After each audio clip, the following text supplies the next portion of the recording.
Hallo allemaal, het is Wijntje. Dus ik ga nog het vertellen over sneeuw, want dat kan we misschien een van deze dagen verwachten.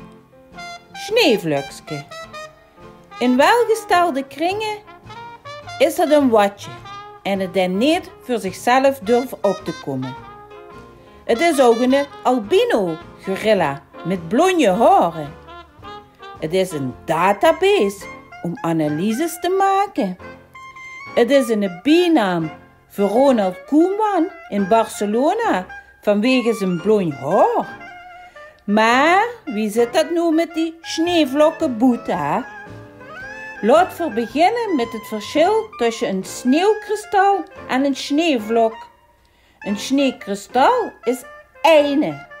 Een sneeuwvlok zijn allemaal kristallen aan één, die van allerlei vormen kunnen hebben. Van damp naar ijs.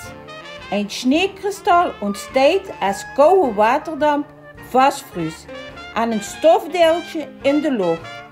Het bijzondere aan een sneeuwvlok is dat waterdamp direct in vaste vorm overgaat. Ook heeft het bijna altijd een zeshoekige vorm. Vandaar dat we dat natuurlijk ook zo vaker als een soort sterke met zes van die punten een sneeuwvlokje natekenen. Ze hebben dus van allerlei vormen. -5, dan waren het lange kristallen. -15 waren het ronde kristallen.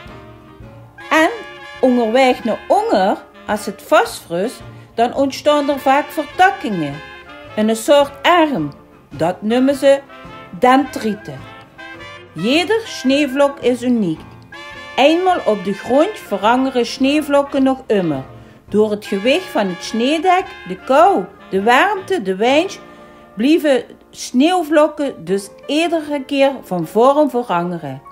Om überhaupt een sneeuwvlokje te werden, moet de kou echt van boven in de lucht tot aan de grond 0 graden zijn. Zo, nu weet je alweer een beetje meer over sneeuwvlokken. Ik zou zeggen, let it snow!